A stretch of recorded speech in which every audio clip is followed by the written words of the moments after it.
What is going on, guys? Welcome back to the Sixers Digest YouTube channel. I'm here to break down today why Joel Embiid may just be in the right mindset for where Sixers fans need him and why this could change everything for the Sixers when it comes to a postseason outlook. So to dive right into it, we do have a latest report from Ramona Shelburne of ESPN, who I would like to point out is always one of the more plugged in national reporters when it comes to Joel Embiid. Whether it is a good relationship with Embiid himself, his people around him, Ramona has always kind of been on top of it. This dating back to the Ben Simmons conversations, some insight on that, and she's kind of stayed on this path. So she was ready to jump in, and shout out to Jacob Moreno for this tweet here. A quote from Ramona Shelburne on the topic. This is on Joel Embiid, quote, "He wants to come back in the best shape of his life. That is the goal he has set. His mentality is he's going to give everything that he has to the Sixers this year." Ramona went on to say how this is a little bit of a make-or-break year. We all know the comments from a couple weeks ago of Embiid saying he wants to win a championship, whether that be in Philadelphia or anywhere else. We also have just seen how the trends have gone, the uncertainty in the situation, the constant off-court and just issues around the organization, whether it be Ben Simmons, whether it be James Harden right now, Sam Hinkie. You can go, the list goes on and on. Joel Embiid really has been the stability of this franchise and lived through a lot, and it is through no fault of his own if his patience is beginning to wear thin. But that topic on the conversation of getting in shape is something that is a big deal for the Sixers. I know this is not a full eye-for-eye comparison, but I did want to look a little bit about just the way that Joel Embiid's body has progressed since he has come into the NBA.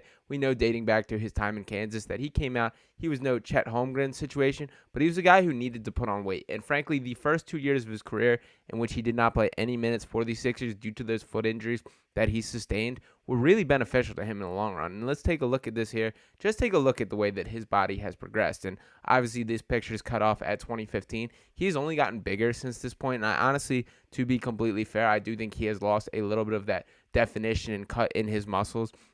These aren't the biggest red flags in the world. I'm not throwing up the panic button because he's still an incredibly high-level athlete and moves far better for a guy than his size than he should. But I do think there is something to him getting a little thinner, getting in better shape could be the difference for the Sixers. And that's what I think about when I think about Joel Embiid getting better is we have seen this guy progress year in and year out. And he deserves more credit for that than he gets the attention for it. But for specifically, when you think about the layers to his game that it needs to be added, there's obviously things that can be nitpicked, the passing, the turnovers. He has taken steps forward, averaged 4.2 assists per game the past 2 seasons, which tied for a career high mark for him.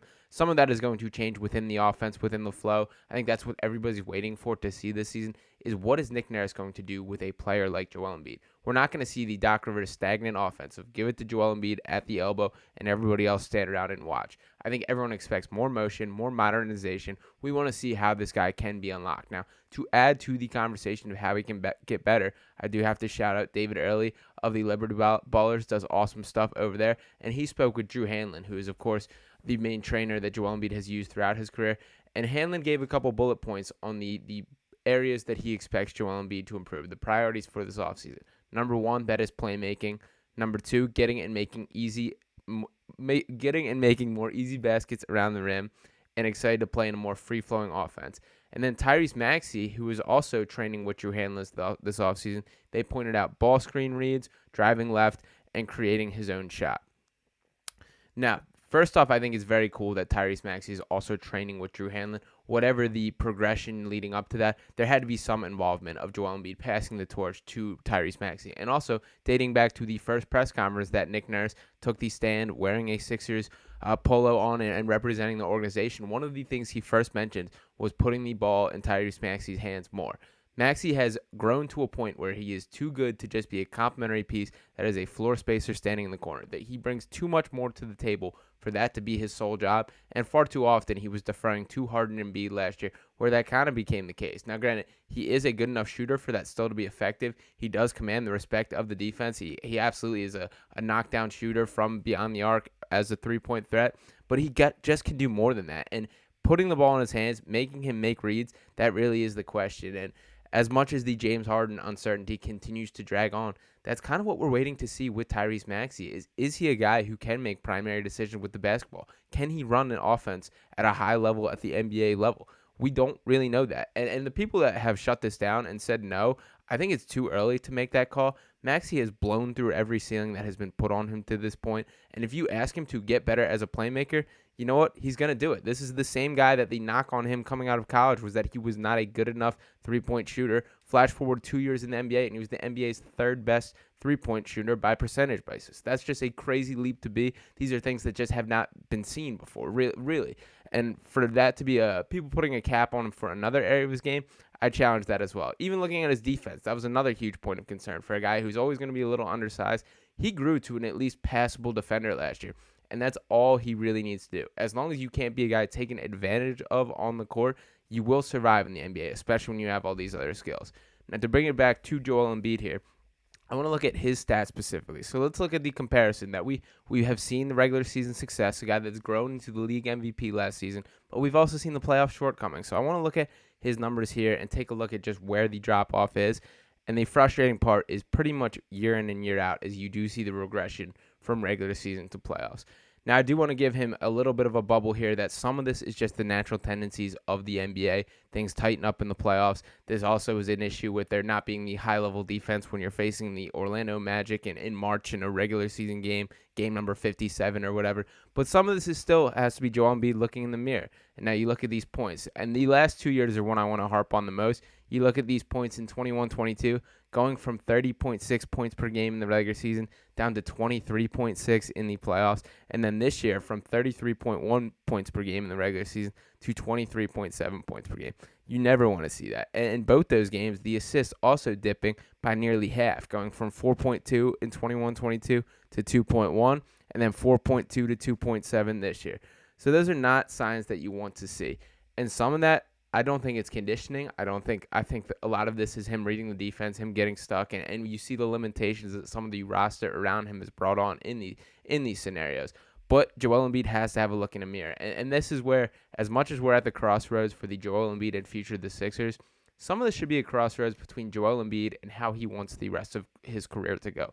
Maybe the best version of Joel Embiid is not leading the NBA in scoring the past 2 seasons. Maybe it's not having a top 5 usage percentage. Maybe it is him taking a little bit of a step back, him deferring to other guys, him being a more involved defender.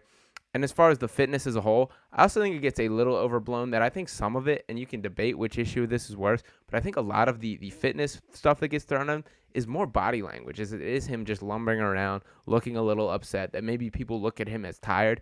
I honestly think that's probably worse, that it is a poor body language issue, but it's also more fixable, and that it is you just keep your head up, you show a little more energy, you wear it on your sleeves a little more, and we have seen that from Joel as well in past years. So that is my expectation.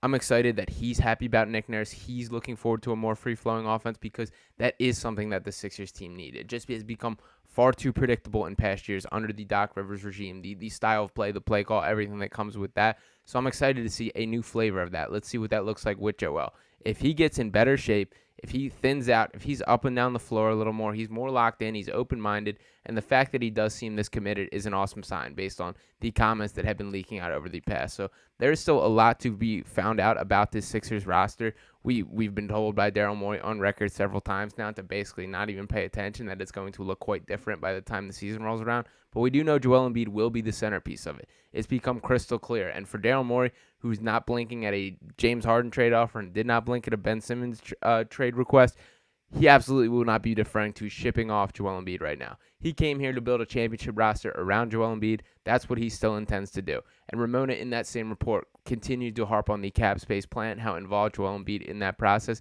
The bottom line is he continues to be the Sixers centerpiece. He is our guy for the foreseeable future until he says mercy or the doors just do not continue to open in that direction for one reason or another. But the bottom line is Joel Embiid is our guy. He seems locked in. He's focused. And I'm excited to see what this season brings on. So clean slate with Nick Nurse. Still a lot to be determined for this offseason. Thank you guys for tuning into this video. Please drop a comment. Let me know your thoughts. What's your weight prediction for Joel Embiid this season? What's a perfect stat line that you believe Joel Embiid can put forth? Is it 25, 12, and 5? Something along those lines? Let me know what you think. Drop a like on this video. Drop a subscribe on this channel. And make sure, and we will talk next time. Peace.